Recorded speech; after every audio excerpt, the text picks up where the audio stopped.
ಕೋಲಾರ ಕದನ ಕೋಲಾರದಲ್ಲಿ ಸತತವಾಗಿ ಗೆದ್ದು ಕೇಂದ್ರದಲ್ಲಿ ಮಂತ್ರಿಯಾಗಿ ಕಳೆದ ಬಾರಿ ಜಸ್ಟ್ ಎಕ್ಸ್ ಕಾರ್ಪೊರೇಟರ್ ವಿರುದ್ಧ ಸೋತಂತಹ ಕೆ.ಎಚ್. ಮುನಿಯಪ್ಪನವರು ಈಗ ಹಾಲಿ ಸರ್ಕಾರದಲ್ಲಿ ಸಚಿವರು ದೇವನಹಳ್ಳಿಯಿಂದ ಗೆದ್ದಿದ್ದಾರೆ.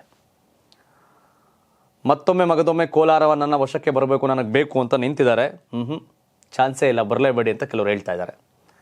ಕಳೆದ ಬಾರಿ ಮುಳುಬಾಗ್ಲಲ್ಲಿ ಟಿಕೆಟ್ ಸಿಕ್ಕು ನಂತರ ಕಡೆಗಳಿಗೆ ಬದಲಾದಂಥ ಟಿಕೆಟ್ ಮಿಸ್ ಮಾಡ್ಕೊಂಡಂಥ ಮುದ್ದು ಗಂಗಾಧರ್, ಮಲ್ಲಿಕಾರ್ಜುನ್ ಖರ್ಗೆ ಅವರ ನೀಲಿಗಣ್ಣಿನ ಹುಡುಗ, ಆಪ್ತ ವಲಯದಲ್ಲಿ ಗುರುತಿಸಿಕೊಂಡಿರುವಂಥ ಮುದ್ದು ಗಂಗಾಧರ್ ಟಿಕೆಟ್ ನನಗೆ ಬಹುತೇಕ ಫಿಕ್ಸ್ ಅಂತ ಹೇಳ್ತಿದ್ದಾರೆ. ಒಂದು ವಿಂಗಡ್ ಇಬ್ಬಾಗ ಆಗಿದೆ ಕೋಲಾರ ಕಾಂಗ್ರೆಸ್. ಒಂದು ಮುನಿಯಪ್ಪ ಬಣ, ಮತ್ತೊಂದು ಮುನಿಯಪ್ಪ ವಿರೋಧಿ ಬಣ. ಮುನಿಯಪ್ಪ ಬಣದಲ್ಲಿ ಮುನಿಯಪ್ಪ ನನಗೆ ಇಲ್ದನ ಮಳಿ ಹೆಂಗೆ ಅಂತವ್ರೆ, ಮಗನಿಗೆ ಹೆಂಗೆ ಅಂತ. ಬಟ್ ವಿರೋಧಿಗಳು ಮುದ್ದು ಗಂಗಾಧರ್ ಪರವಾಗಿ ಒಂದು ರೀತಿಯ ಲಾಬಿ. ಬೇಡ, ಅದ್ಯಾಕೆ ದೇವನಹಳ್ಳಿ ಗೆದ್ದು ಮಂತ್ರಿ ಆಗಿಲ್ವೇ, ಮಗಳು KGF ಅಲ್ಲಿ MLA ಆಗಿಲ್ವೇ, ಮತ್ತ್ಯಾಕೆ ಬೇಡ ಅಂತ ಇನ್ನೊಂದು ವರ್ಗ. ಸೊ ಮುದ್ದು ಗಂಗಾಧರ್ ಈಗಾಗಲೇ AICC ಅಧ್ಯಕ್ಷ ಮಲ್ಲಿಕಾರ್ಜುನ್ ಖರ್ಗೆ ಅವರ ಆಪ್ತ ಬಳಗ, ವಿದ್ಯಾವಂತ, ವಿಚಾರವಂತ, ಡಾಕ್ಟ್ರು ಬೇರೆ, ಡಾಕ್ಟರ್ ಮುದ್ದು ಗಂಗಾಧರ್. ಸೊ ಹಾಗಾಗಿ ಕಾಂಗ್ರೆಸ್ ಪಕ್ಷ ಯಾವಾಗಲೂ ಸೀದಾ ಸಾದಾ ಸಾಮಾನ್ಯ ಕಾರ್ಯಕರ್ತರ ಕೈ ಹಿಡಿಯುವಂಥ ಲೆಕ್ಕಾಚಾರ ಅನ್ನೋ ಸಹಜ ಚರ್ಚೆ ಹಿನ್ನೆಲೆ, ಮುನಿಯಪ್ಪ ವಿರೋಧಿ ಬಣ ತುಂಬ ದೊಡ್ಡದಾಗಿರುವ ಹಿನ್ನೆಲೆ ಕೊತ್ತೂರು ಮಂಜುನಾಥ್, MC ಸುಧಾಕರ್, ಶ್ರೀನಿವಾಸ್, ಶ್ರೀನಿವಾಸಪುರದ ರಮೇಶ್ ಕುಮಾರ್ ಸೇರಿದಂತೆ ಬಹುತೇಕ ವರ್ಗ ಮುನಿಯಪ್ಪ ಅವ್ರನ್ನ ಅವಾಯ್ಡ್ ಮಾಡ್ತಾರೆ. ಬೇಡ ಬೇಡ ಬೇಡ, ನಾವಿದೀವಿ, ಯಾರು ನಿಂತರೂ ಗೆಲ್ಸ್ಕೊ ಬರ್ತೀವಿ ಅಂತ.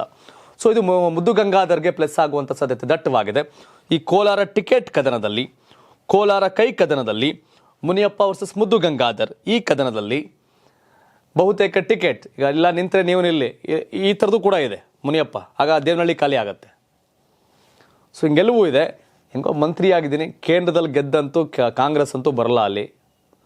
ಸುಮ್ಮನೆ ಯಾಕೆ ಬರೀ MP ಆಗಬೇಕು ಬರಿಗೈಲಿ, ಬೇಡ ಇಲ್ಲೇ ಇರ್ಮ ಅನ್ನೋದು ಮುನಿಯಪ್ಪ ಅವ್ರ ಬಹುತೇಕ ಆಲೋಚನೆ.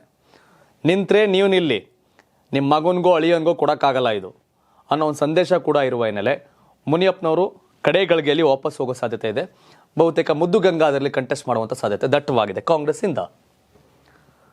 ಒಟ್ಟಾರೆ ಕೋಲಾರ ಕಾಂಗ್ರೆಸ್ಗೆ ವಿದ್ಯಾವಂತ, ವಿಚಾರವಂತ ಡಾಕ್ಟರ್ ಮುದ್ದು ಗಂಗಾಧರ್ ಅಭ್ಯರ್ಥಿ ಆಗಬಹುದು ಕಡೆಗಳಿಗೆಯಲ್ಲಿ ಅಂತ ಹೇಳಲಾಗ್ತಿದೆ. ಡೋಂಟ್ ನೋ, ನನಗೆ ಮಂತ್ರಿಗಿರಿನೂ ಬೇಡ, ಇದು ಯಾವುದು ಬೇಡ, MLA ನಾನು ಸೆಂಟ್ರಲ್ಗೆ ಹೋಗ್ಬಿಡ್ತೀನಿ ಅಂತ ಮುನಿಯಪ್ಪ ಅಂದರೆ ಬರ್ಬೋದೇನೋ ಆ ಕಡೆ ಮತ್ತೆ.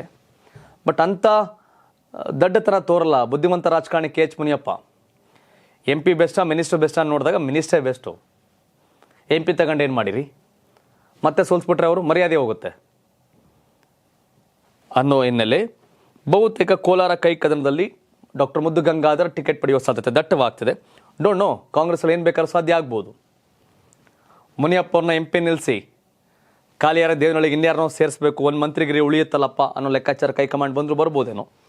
ಬಟ್ ನಿಮ್ಮ ಪ್ರಕಾರ ಕೋಲಾರ ಲೋಕಸಭಾ ಕ್ಷೇತ್ರ ಅದು JDS ತಕ್ಕೆ ಜಾರ್ಬೋದು. ಹಾಲಿ BJPಯ ಮುನ್ಸ್ವಾಮಿ ಇದ್ದಾರ, ಲಾಟ್ರಿ MP, ಅವ್ರಿಗೆ ಮತ್ತೆ ಟಿಕೆಟ್ ಇಲ್ಲ ಅಂತ ಹೇಳಲಾಗ್ತಿದೆ.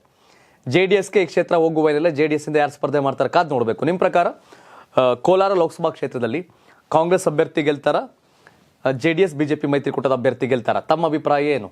ಕಾಮೆಂಟ್ ಮಾಡಿ ತಿಳಿಸಿ. ಧನ್ಯವಾದ. ಇದು ಕರ್ನಾಟಕ TV, ಕನ್ನಡಿಗರ ಧ್ವನಿ.